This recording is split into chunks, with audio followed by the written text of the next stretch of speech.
ہر قسم کی حمد و ثنا، بڑائی و کبریائی اسی اللہ رب العالمین کے لیے لائق و زیبا ہے جو ساری کائنات کا خالق اور مالک ہے۔ اس کے بعد درود و سلامتی کا نزول ہو تمام انبیاء کرام پر، خصوصاً ہمارے آخری نبی جناب محمد الرسول اللہ صلی اللہ علیہ وسلم پر، کہ جنہوں نے اللہ تبارک و تعالیٰ کے پیغامات کو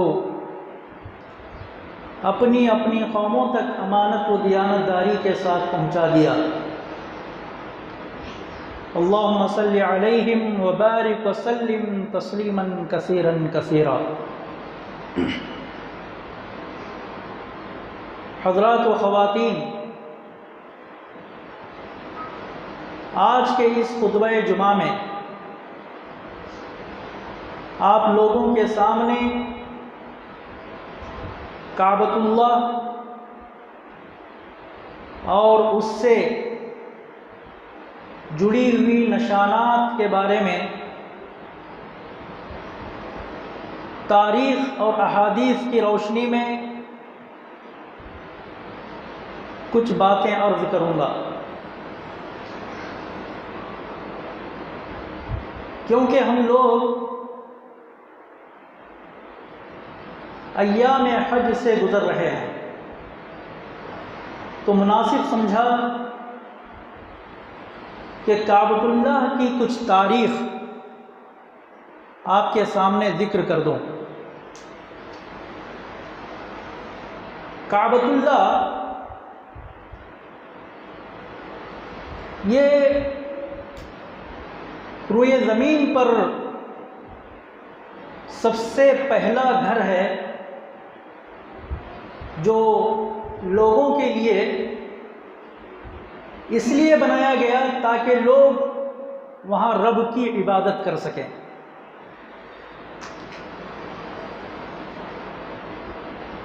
اور یہ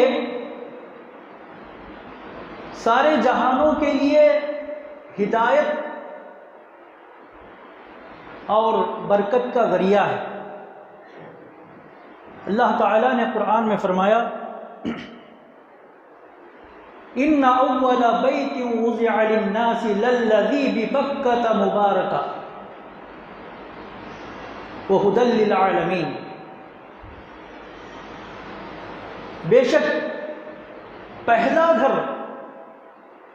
جو لوگوں کے لیے بنایا گیا وہ وہی ہے جو مکہ میں ہے، بابرکت ہے اور تمام دنیا والوں کے لیے ہدایت کا ذریعہ بھی ہے۔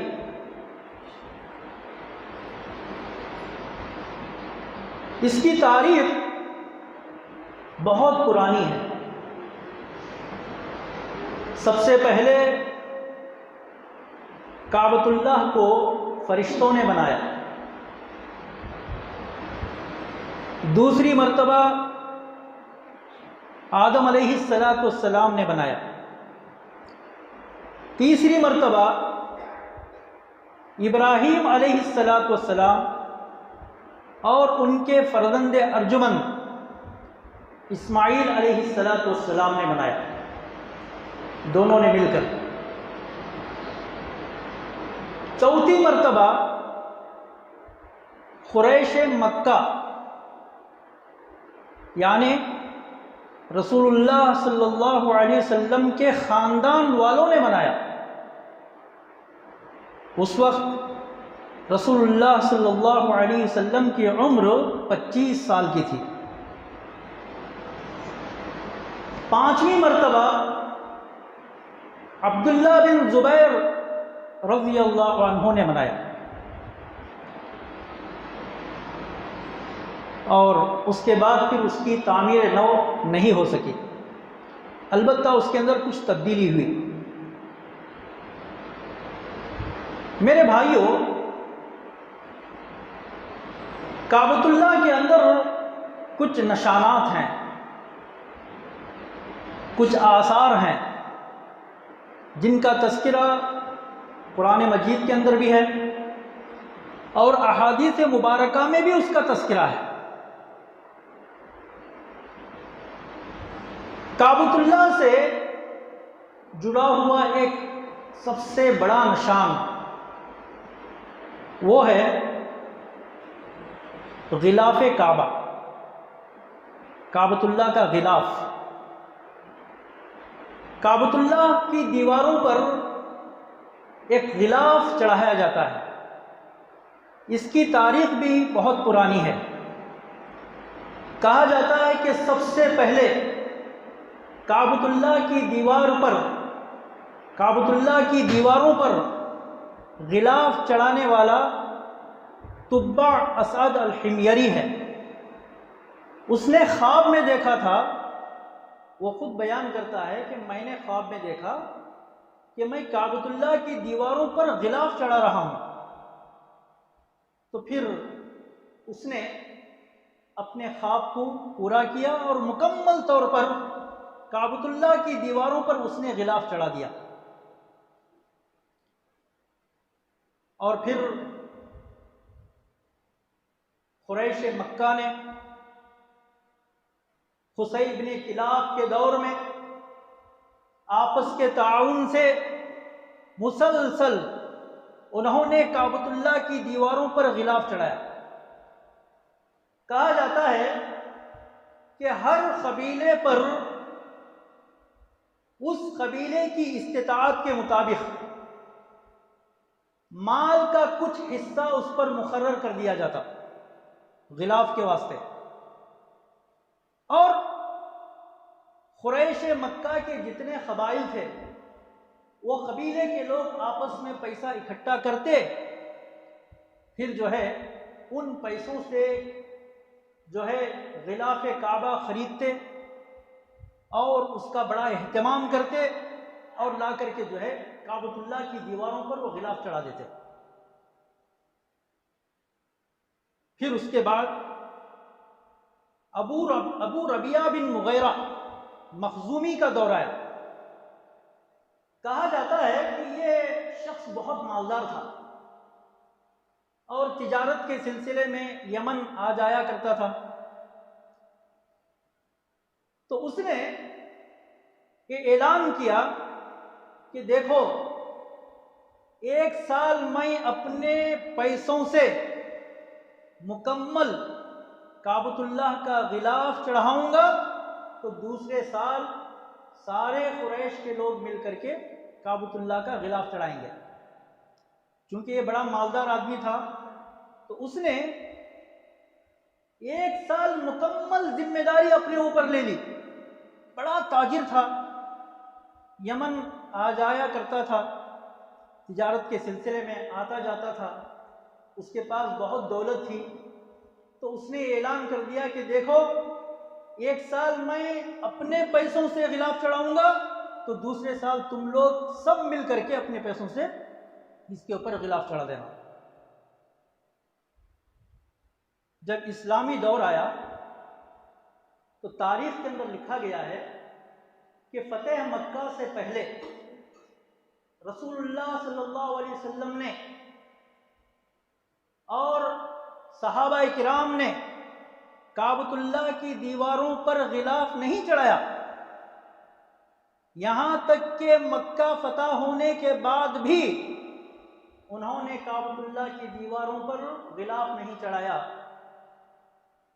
ایک مرتبہ ہوا یہ کہ ایک خوشبو مہکانے والی عورت کے ہاتھوں کعبۃ اللہ کے غلاف میں آگ لگ گئی، تو کعبۃ اللہ کا غلاف پورا جل گیا۔ تو اس کے بعد رسول اللہ صلی اللہ علیہ وسلم نے کعبۃ اللہ کی دیواروں پر غلاف چڑھایا، اور وہ سلسلہ آج تک جاری ہے۔ مختلف ادوار میں اللہ کے رسول صلی اللہ علیہ وسلم کے بعد ابو بکر صدیق رضی اللہ عنہ کا دور آیا، پھر اس کے بعد عمر بن خطاب رضی اللہ عنہ کا دور آیا، پھر اس کے بعد عثمان بن عفان رضی اللہ عنہ کا دور آیا. مختلف ادوار میں جو ہے عرب کے بادشاہوں نے، عرب کے خلفاء نے باقاعدہ اس کا اہتمام کیا ہے. یہاں تک کہ جب آل سعود کی حکومت آئی تو انہوں نے کعبۃ اللہ کے غلاف کا بہت زیادہ اہتمام کیا. انہوں نے کعبۃ اللہ کا غلاف بنانے کے لیے ایک فیکٹری قائم کر دی. اس فیکٹری کا نام ہے مصنع کسوۃ الکعبہ. اور اس فیکٹری کے اندر صرف اور صرف غلاف ہی بنتا ہے اور اس کی تیاری سال بھر ہوتی ہے اور بڑے پیمانے پر جو ہے کام چلتا ہے. اس میں مشینی آلات بھی استعمال ہوتے ہیں اور ہاتھ کے ذریعے بھی جو ہے اس کے اندر زردوزی کا کام ہوتا ہے. بڑے اہتمام کے ساتھ کعبۃ اللہ کا غلاف بنایا جاتا ہے اور اس کو انہی دنوں میں اس کو بدلا جاتا ہے، یعنی حج کے دنوں میں. تو کعبۃ اللہ کا غلاف ایک بہت بڑی نشانی ہے. اور دوسری نشانی جو کعبۃ اللہ سے جڑی ہوئی ہے وہ ہے مقام ابراہیم. آپ کو معلوم ہونا چاہیے کہ جب ابراہیم علیہ السلام اور اسماعیل علیہ السلام ان دونوں نے مل کر کے کعبۃ اللہ کی تعمیر کی تو جب دیواریں کچھ حد تک اونچائی پر پہنچ گئیں، بلندی پر پہنچ گئیں، تو ابراہیم علیہ السلام کو کھڑے ہونے کے لیے ایک پتھر کی ضرورت تھی. کھڑے ہو کر کے دیواریں بنانے کے واسطے ایک پتھر کی ضرورت تھی. تو اسماعیل علیہ السلام نے ایک پتھر لا کر کے رکھ دیا اور ابراہیم علیہ السلام اس پر چڑھ گئے. اسماعیل علیہ السلام پتھر لا کر کے پکڑاتے اور ابراہیم علیہ السلام کعبۃ اللہ کی دیواریں اونچی کرتے اور کعبۃ اللہ بناتے ہوئے وہ کعبۃ اللہ کا طواف کرتے اور اللہ تعالیٰ سے یہ دعا کرتے ربنا تقبل منا انک انت السمیع العلیم. کعبۃ اللہ کی دیواریں بناتے اور اپنے پروردگار سے دعائیں بھی کرتے کہ اے ہمارے پروردگار تو قبول فرما ہمارے اس کام کو. ربنا تقبل منا، ہمارے اس کام کو تو قبول فرما. انک انت السمیع العلیم، بے شک تو سننے والا اور جاننے والا ہے. تو ابراہیم علیہ السلام جس پتھر پر کھڑے ہو کر کے دیواریں بنائیں اس پتھر کو مقام ابراہیم کہا جاتا ہے. اللہ تبارک و تعالیٰ کو ابراہیم علیہ السلام کا یہ کام اتنا پسند آیا کہ اللہ تعالیٰ نے اس پتھر کے اوپر ابراہیم علیہ السلام کے پاؤں کے نشانات چھوڑ دیے تاکہ وہ نشانات آنے والی نسل کے لیے ایک درس عبرت بن جائے، ایک نصیحت بن جائے، ایک یادگار بن جائے. اور احادیث کے اندر آتا ہے کہ اللہ تبارک و تعالیٰ نے اس پتھر کو نرم کر دیا ابراہیم علیہ السلام کے لیے. جس پتھر پر وہ کھڑے ہو کر کے دیوار بنا رہے تھے اس پتھر کو اللہ تبارک و تعالیٰ نے ان کے لیے نرم کر دیا، جس کی وجہ سے ابراہیم علیہ السلام کے پاؤں اور انگلیوں کے نشانات اس پر پڑ گئے اور وہ نشانات آج بھی باقی ہیں. لیکن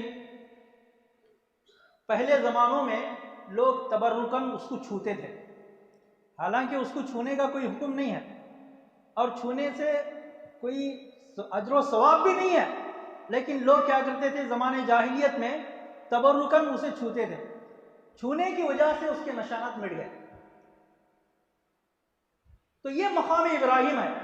اور مقام ابراہیم کے تعلق سے حضرت انس رضی اللہ تعالیٰ عنہ کی روایت ہے، عمر بن خطاب رضی اللہ تعالیٰ عنہ نے فرمایا کہ میں نے رسول اللہ صلی اللہ علیہ وسلم کو 3 تجویزیں، 3 مشورے ایسے دیے جو وحی الہی کے مطابق تھے.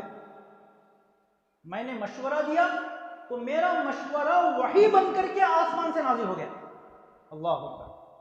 یہ عمر بن خطاب رضی اللہ تعالیٰ عنہ کی شخصیت تھی. انہوں نے ایک مشورہ یہ دیا کہ اے اللہ کے رسول صلی اللہ علیہ وسلم، کیا ہی بہتر ہوتا کہ ہم مقام ابراہیم کے پیچھے کھڑے ہو کر کے 2 رکعت نماز پڑھیں طواف کے بعد. تو اللہ تعالیٰ نے ان کے اس مشورے کے مطابق قرآن مجید کے اندر یہ آیت کریمہ نازل کر دی، وَاتَّخِذُوا مِن مَّقَامِ إِبْرَاهِيمَ مُصَلًّى. تم مقام ابراہیم کے پیچھے، یعنی مقام ابراہیم کو تم مصلی بنا لو، جائے نماز بنا لو.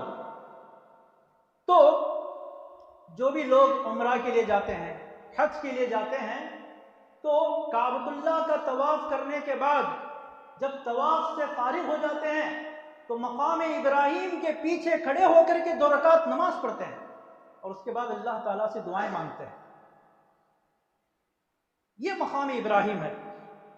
اور میرے بھائیوں، مقام ابراہیم یعنی وہ پتھر جس پر کھڑے ہو کر کے ابراہیم علیہ السلام نے کعبۃ اللہ کی دیواریں بنائی تھیں، یہ پتھر کعبۃ اللہ کی دیواروں کے ساتھ قائم تھا.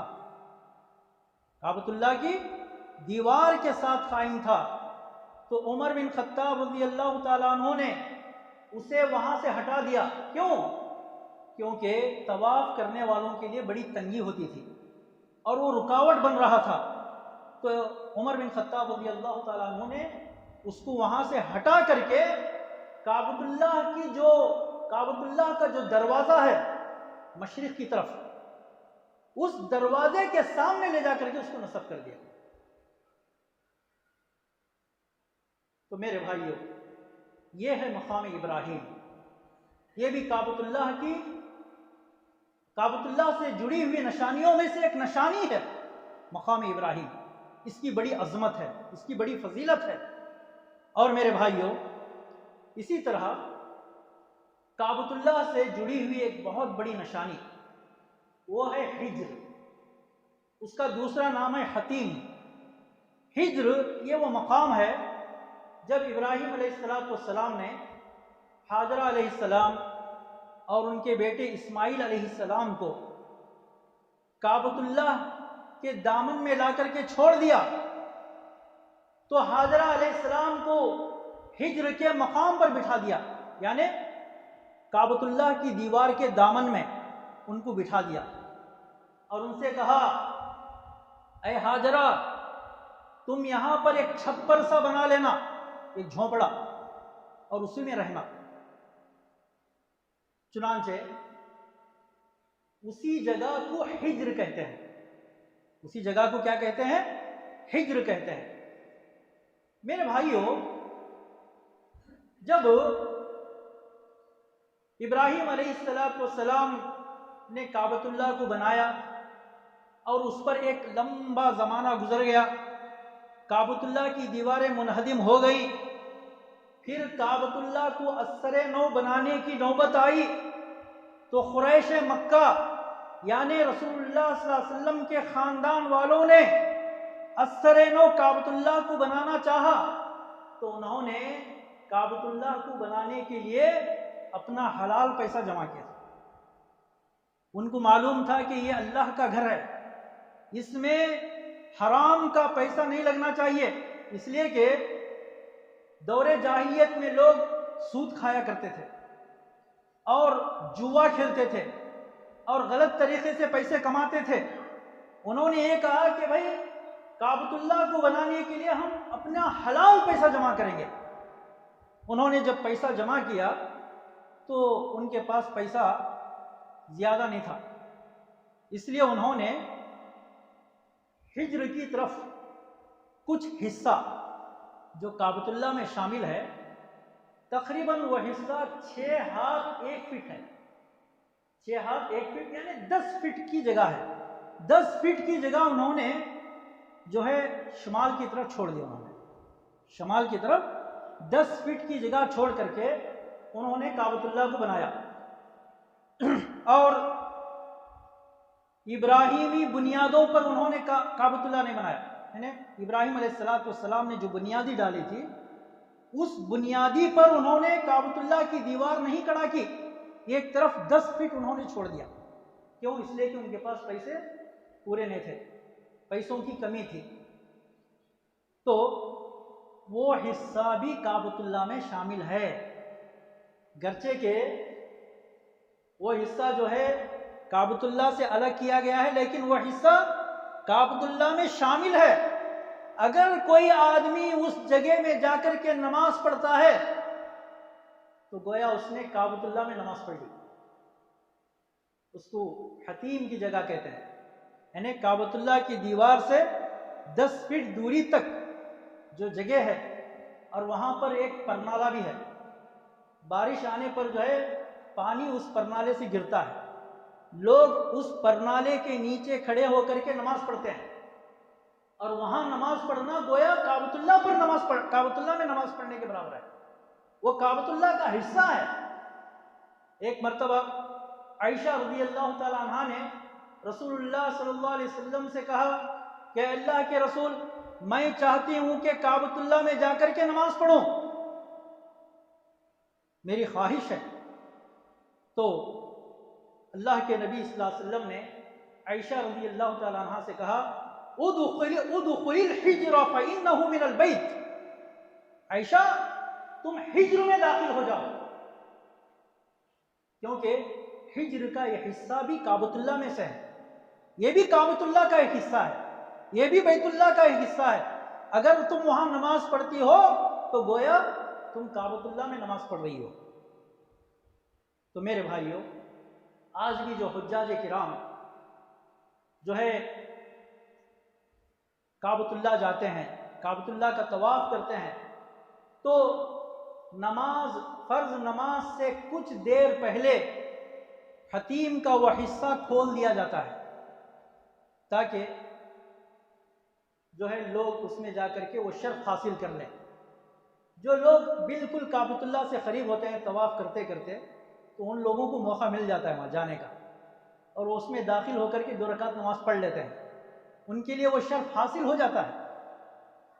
تو میرے بھائیوں، تو حتیم یعنی حجر کا یہ حصہ بھی کعبۃ اللہ سے یہ جڑا ہوا ہے، اس کی نشانیوں میں سے ایک نشانی ہے۔ میرے بھائیوں، کعبۃ اللہ کی نشانیوں میں سے ایک سب سے بڑی نشانی وہ ہے حجر اسود۔ کیا ہے؟ حجر اسود۔ حجر اسود کے معنی ہیں کالا پتھر، اور اس پتھر کی بڑی فضیلت ہے۔ اللہ کے رسول صلی اللہ علیہ وسلم طواف کے دوران اس پتھر کو بوسہ دیتے تھے، اگر بوسہ دینے کا موقع نہیں ملا تو ہاتھ سے چھوتے، اور اگر ہاتھ سے چھونے کا بھی موقع نہیں ملتا تو ہاتھ سے اس کی طرف اشارہ کرتے، حجر اسود کی طرف۔ اور باقاعدہ طواف کے دوران ہر آدمی کے لیے یہ سنت ہے کہ وہ کیا کرے؟ حجر اسود کو بوسہ دے، اگر بوسہ دینے کا موقع نہ ملے تو ہاتھ سے چھو لے، اگر ہاتھ سے چھونے کا بھی موقع نہیں ملتا ہے تو اپنے دائیں ہاتھ سے سیدھے ہاتھ سے اس کی طرف اشارہ کرے۔ عمر بن خطاب رضی اللہ تعالیٰ عنہ کہتے ہیں انی اعلم انک حجر لا تضر ولا تنفع ولولا انی رأیت رسول اللہ صلی اللہ علیہ وسلم یقبلک ما قبلتک۔ عمر بن خطاب رضی اللہ عنہ نے حجر اسود سے مخاطب ہو کر کے کہا، اے حجر اسود، میں جانتا ہوں کہ تو ایک پتھر ہے، تو نہ نقصان پہنچا سکتا ہے اور نہ نفع دے سکتا ہے، اگر میں نے رسول اللہ صلی اللہ علیہ وسلم کو تجھے بوسہ دیتے ہوئے نہ دیکھتا تو میں بھی تجھے بوسہ نہیں دیتا۔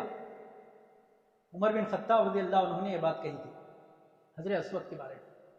اور میرے بھائیوں، حجر اسود کے تعلق سے ایک حدیث میں آتا ہے، آپ صلی اللہ علیہ وسلم نے فرمایا نزل الحجر الاسود من الجنہ وهو اشد بیاضا من اللبن فسودته خطایا بنی آدم۔ رسول اللہ صلی اللہ علیہ وسلم نے فرمایا کہ حجر اسود جب جنت سے نازل ہوا تو وہ دودھ سے زیادہ سفید تھا۔ حجر اسود کہاں سے نازل ہوا؟ کہاں سے اترا؟ جنت سے اترا۔ جب وہ جنت سے اترا تو دودھ سے زیادہ سفید تھا۔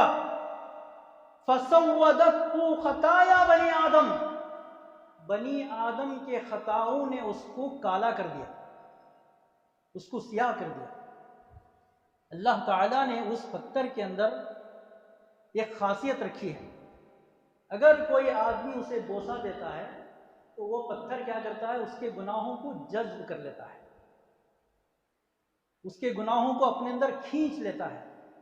تو بنی آدم کے خطاؤں کو، ان کے گناہوں کو چوستے چوستے، اپنے اندر جذب کرتے کرتے وہ پتھر کیا ہو گیا؟ کالا ہو گیا۔ اسی لیے اس کو حجر اسود کہا جاتا ہے۔ اور میرے بھائیوں، حجر اسود کے تعلق سے ایک اور حدیث میں آتا ہے، رسول اللہ صلی اللہ علیہ وسلم نے فرمایا، صحیح حدیث ہے، وَاللَّهِ لَيَبْعَثَنَّهُ اللَّهُ يَوْمَ الْقِيَامَةِ لَهُ عَيْنَانِ يُبْصِرُ بِهِمَا وَلِسَانٌ يَنْطِقُ بِهِ يَشْهَدُ مَنِ اسْتَلَمَهُ بِحَقٍّ۔ اللہ کے نبی نے فرمایا، اللہ کی قسم، اللہ کی قسم، لَيَبْعَثَهُ اللَّهُ يَوْمَ الْقِيَامَةِ، البتہ ضرور بضرور اللہ تبارک و تعالیٰ قیامت کے دن دوبارہ اسے اٹھائے گا۔ لَيَبْعَثَنَّهُ، اللہ تعالیٰ اس کو دوبارہ قیامت کے دن ضرور بضرور اٹھائے گا۔ لَهُ عَيْنَانِ، اس کی دو آنکھیں ہوں گی، وہ اس سے دیکھ رہا ہوگا، یُبْصِرُ بِهِمَا، وہ حجر اسود اس سے دیکھ رہا ہوگا، وَلِسَانٌ يَنْطِقُ بِهِ، اور اسے زبان ہوگی اور وہ اس زبان سے بول رہا ہوگا۔ یشہد من استلمہ بحق، اور جس آدمی نے ایمان کی حالت میں اس کو بوسہ دیا یا اس کو ہاتھ سے چھوا یا اس کی طرف ہاتھ سے اشارہ کیا، وہ پتھر اس کے بارے میں گواہی دے گا۔ اللہ اکبر۔ کل قیامت کے اللہ تعالیٰ اس پتھر کو لائے گا، اس پتھر کی دو آنکھیں ہوں گی اور وہ ان آنکھوں سے دیکھ رہا ہوگا، اور پھر اس کی زبان ہوگی اور اس زبان سے وہ بول رہا ہوگا، اور پھر اللہ تبارک و تعالیٰ، اور وہ پھر اس آدمی کے بارے میں گواہی دے گا جس آدمی نے اس کو بوسہ دیا اور جس آدمی نے اس کو ہاتھ لگایا اور جس آدمی نے اس کو ہاتھ سے اشارہ کیا، اس کے بارے میں وہ گواہی دے گا۔ اور میرے بھائیوں، اسی طرح ایک اور حدیث میں آتا ہے اسی حجر اسود کے بارے میں، بڑی پیاری حدیث ہے، آپ لوگ غور سے سنیں۔ رسول اللہ صلی اللہ علیہ وسلم فرماتے ہیں، ان الحجر والمقام یاقوتتان من یاقوت الجنہ طمس اللہ نورہما لولا ذلک لاضاءتا ما بین السماء والارض او ما بین المشرق والمغرب۔ رسول اللہ صلی اللہ علیہ وسلم نے فرمایا، بے شک حجر اسود اور مقام ابراہیم، یعنی وہ پتھر جس پتھر پر کھڑے ہو کر کے ابراہیم علیہ السلام نے کعبۃ اللہ کی دیواریں بنائی تھیں، یہ دونوں پتھر یاقوتتان من یاقوت الجنہ، یہ جنت کے دو یاقوتوں میں سے یاقوت ہیں،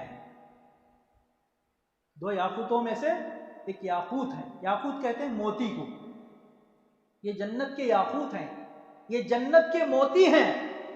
طمس اللہ نورہما، اللہ تبارک و تعالیٰ نے ان کے نور کو چھین لیا، ان کے نور کو مٹا دیا۔ اگر اللہ تعالیٰ ان کے نور کو نہ مٹایا ہوتا تو حدیث میں آتا، اللہ کے نبی فرماتے ہیں، لَأَضَاءَتْ مَا بَيْنَ السَّمَاءِ وَالْأَرْضِ، آسمان اور زمین کے درمیان یہ اپنے نور کو پھیلا دیتے، اپنی روشنی کو پھیلا دیتے۔ او ما بین المشرق والمغرب، یا مغرب اور مشرق کے درمیان یہ جو ہے اپنا نور اپنی روشنی کو پھیلا دیتے۔ اللہ اکبر۔ اتنے قیمتی پتھر ہیں، اتنے اہم پتھر ہیں، اللہ تعالیٰ نے ان کے اندر اتنی روشنی دے رکھی تھی، اگر اللہ تعالیٰ ان کی روشنی کو ختم نہ کیا ہوتا تو آسمان اور زمین کے درمیان جو خلا ہے یہ پوری خلا کو روشن کر دیتے، اور مشرق یا مغرب کے درمیان جو خلا ہے اس خلا کو وہ روشن کر کے رکھ دیتے۔ اتنے اہم پتھر ہیں یہ مقام ابراہیم اور حجر اسود۔ اور میرے بھائیوں، کعبۃ اللہ کی نشانیوں میں سے ایک اور بڑی نشانی وہ ہے آب زمزم۔ آپ لوگ جانتے ہیں آب زمزم کے بارے میں؟ ابھی عید الاضحیٰ کے خطبے میں آپ نے زمزم کے بارے میں سنا۔ میرے بھائیوں، زمزم یہ اللہ تعالیٰ کی نشانیوں میں سے ایک بہت بڑی نشانی ہے۔ اللہ تعالیٰ کی قدرت کی نشانیوں میں سے ایک بہت بڑی نشانی زمزم ہے۔ زمزم یہ عبرانی لفظ ہے جس کے معنی ہیں رک جا رک جا رک جا۔ جب اللہ تعالیٰ نے زمزم کا چشمہ نکالا، اسماعیل علیہ السلام کی ماں حاجرہ علیہ السلام پانی کے لیے تڑپ رہی تھی، پانی کی تلاش میں صفا سے مروہ کی طرف دوڑتی اور پھر مروہ سے صفا کی طرف دوڑتی۔ اس طرح انہوں نے کئی چکر صفا اور مروہ کے انہوں نے کاٹے پانی کی تلاش میں، پانی کی طلب میں، مگر اللہ تعالیٰ نے اپنی قدرت سے اسی کعبۃ اللہ کی دیوار کے دامن میں اللہ تبارک و تعالیٰ نے پانی کا ایک چشمہ نکال دیا۔ جب انہوں نے پانی کو دیکھا تو عبرانی زبان میں انہوں نے کہا زم زم، رک جا رک جا رک جا، اور انہوں نے ایک منڈیر بنائی، پانی کو روکنے کے لیے ایک منڈیر بنائی۔ اسی لیے حدیث میں آتا ہے اللہ تعالیٰ حاجرہ علیہ السلام پر رحم فرمائے، اگر وہ آب زمزم کو نہ روکتی تو وہ پانی کا چشمہ پوری دنیا میں پھیل جاتا اور پوری دنیا کے لوگ اس سے سیراب ہوتے۔ اگر وہ پوری دنیا میں پھیل جاتا تو اس کی اہمیت نہیں رہتی، اس لیے کہ کوئی بھی چیز جب عام ہو جاتی ہے تو اس کی اہمیت گھٹ جاتی ہے۔ تو اللہ تعالیٰ کو یہی مقصود تھا کہ وہ کنواں وہ پانی وہیں پر جمع رہے۔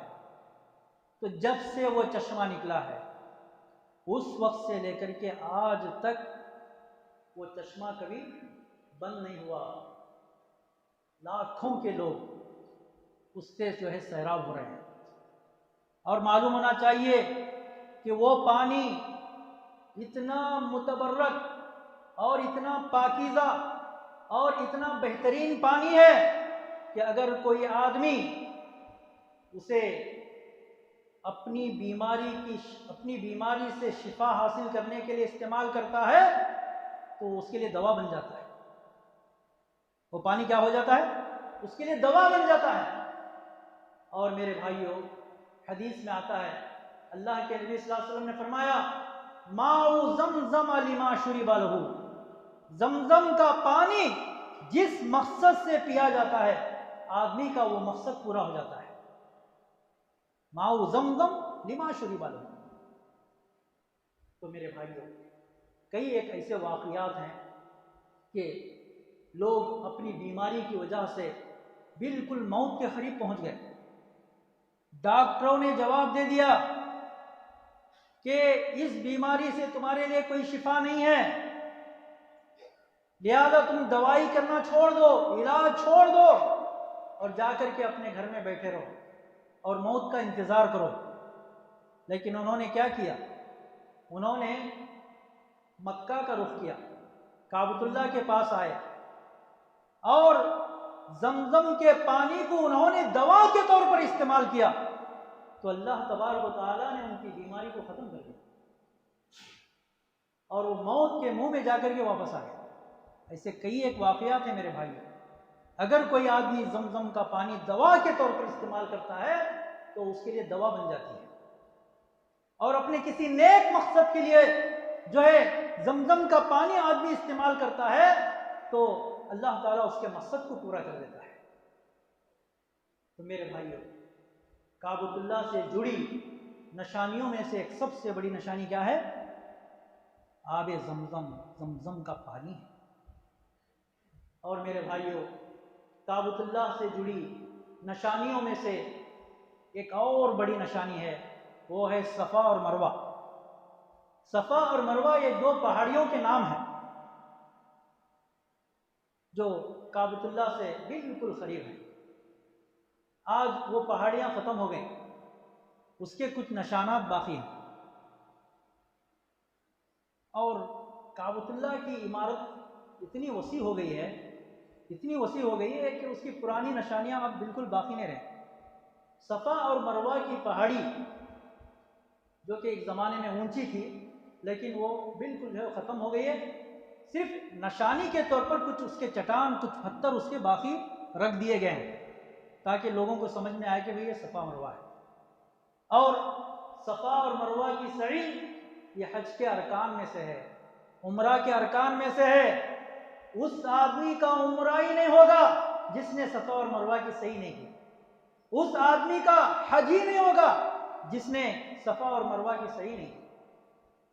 میرے بھائیو، اس کی ایک تاریخ ہے، جو تاریخ آپ نے سنی ہے کہ حاجرہ علیہ السلام نے پانی کی طلب میں صفا اور مروہ کے چکر کاٹے تھے، تو اللہ تعالیٰ کو یہ ادا ان کی اتنی پسند آ گئی کہ اللہ تعالیٰ نے حج اور عمرہ کے رکن کے طور پر اس کو قائم کر دیا۔ تو میرے بھائیو، یہ ہے کعبۃ اللہ کی تاریخ اور اس سے جڑی ہوئی نشانیوں کی تاریخ جو آپ کو آج بتائی گئی ہے۔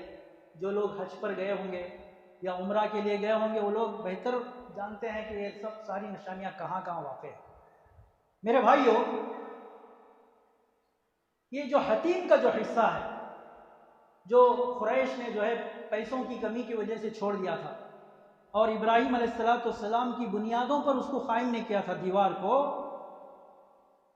اس کی ایک واضح دلیل یہ ہے کہ اللہ کے رسول صلی اللہ علیہ وسلم جب طواف کرتے تو ان دو کونوں کو اپنے ہاتھ سے نہیں چھوتے۔ کیوں نہیں چھوتے؟ اس لیے کہ وہ ابراہیمی بنیادوں پر قائم نہیں ہے، اسی لیے اللہ کے نبی صلی اللہ علیہ وسلم نے اس کو اپنا ہاتھ نہیں لگایا۔ البتہ رکن یمانی کو اللہ کے نبی صلی اللہ علیہ وسلم نے ہاتھ لگایا، اور رکن یمانی کے بعد جو کونا آتا ہے اس کونے میں حجر اسود ہے، اور حجر اسود کو بھی اللہ کے نبی صلی اللہ علیہ وسلم نے بوسہ بھی دیا، ہاتھ بھی لگایا اور اپنے ہاتھ سے اشارہ بھی کیا۔ لیکن اس طرف یعنی شمال کی طرف جو حتیم کا حصہ ہے، حجر کا حصہ ہے، ان دو کونوں کو اللہ کے نبی صلی اللہ علیہ وسلم نے ہاتھ نہیں لگایا۔ کیوں نہیں لگایا؟ اس لیے کہ وہ ابراہیم علیہ السلام کی بنیادوں پر وہ دیوار قائم نہیں ہے۔ اس کی ایک تاریخ میں آپ کو بتاتا ہوں۔ عبداللہ بن زبیر رضی اللہ عنہ کو جب مکہ کا اقتدار حاصل ہوا تو کعبۃ اللہ کو آگ لگ گئی تھی۔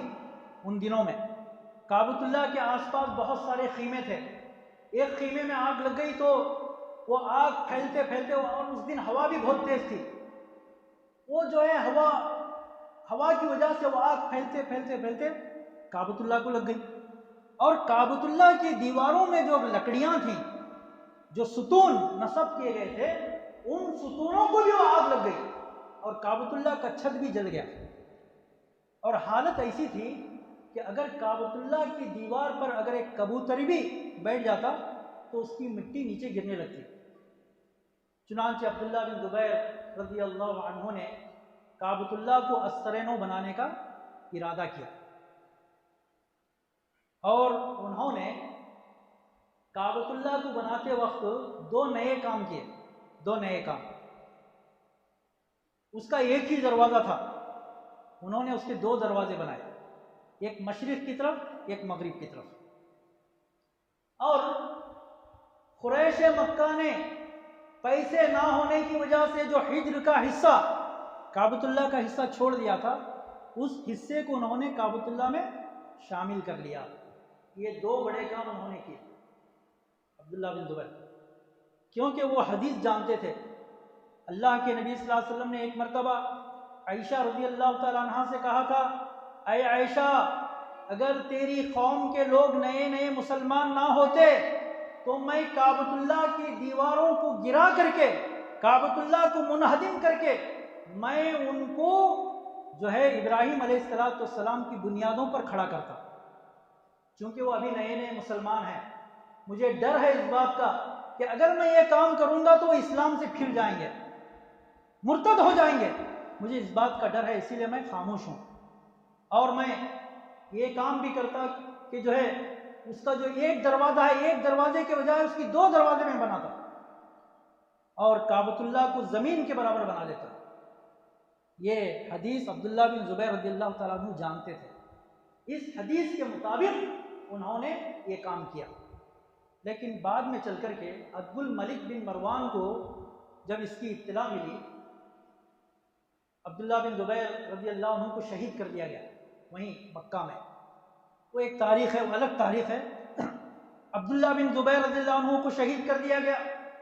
ان کی شہادت کے بعد حجاج بن یوسف نے جو ہے عبد الملک بن مروان کے پاس خط لکھا کہ کعبۃ اللہ کے اندر ایسی ایسی تبدیلی ہوئی ہے.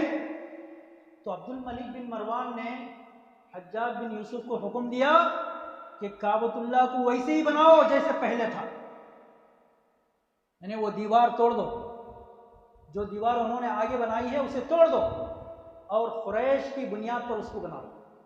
اور انہوں نے جو 2 دروازے بنائے، ایک دروازہ بند کر دو، ایک دروازہ باقی رکھو.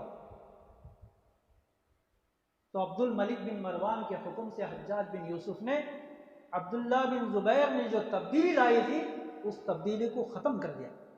بعد میں عبد الملک بن مروان کو وہ حدیث پہنچی. کون سی حدیث؟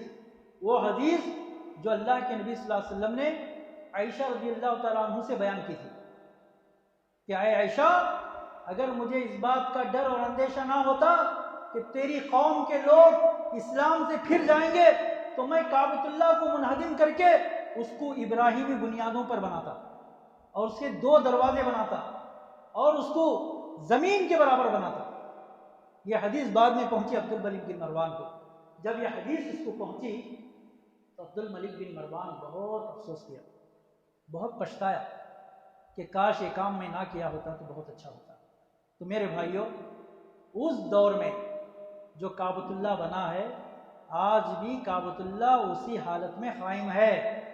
پھر کعبۃ اللہ نہیں بنایا گیا. تو کعبۃ اللہ کتنے بار بنا ہوئی؟ 5 مرتبہ بنا ہے.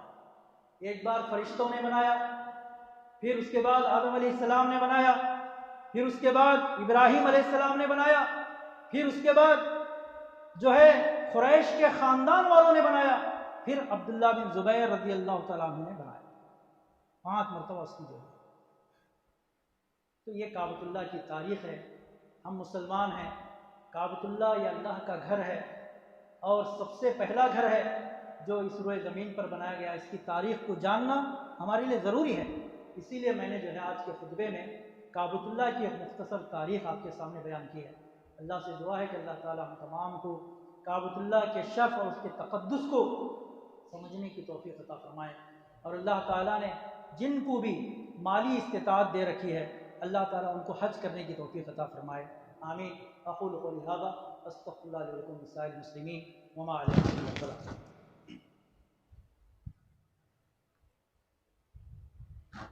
الحمد لله نحمده ونستعينه ونستغفره ونؤمن به ونتوكل عليه ونعوذ بالله من شرور أنفسنا ومن سيئات أعمالنا. من يهده الله فلا مضل له ومن يضلل فلا هادي له. وأشهد أن لا إله إلا الله وحده لا شريك له وأشهد أن محمدا عبده ورسوله أرسله بالحق بشيرا ونذيرا وداعيا إلى الله بإذنه وسراجا منيرا. أما بعد، فإن خير الحديث كتاب الله وخير الهدي هدي محمد صلى الله عليه وسلم وشر الأمور محدثاتها وكل محدثة بدعة وكل بدعة ضلالة وكل ضلالة في النار. فأعوذ بالله من الشيطان الرجيم. بسم اللہ الرحمن الرحیم ان اللہ یأمر بالعدل والإحسان وإيتاء ذي القربى وينهى عن الفحشاء والمنكر والبغي يعظكم لعلكم تذكرون اذكروا الله يذكركم وادعوه يستجب لكم ولذكر الله تعالى أعلى وأعلى وأجل وتمام أكبر.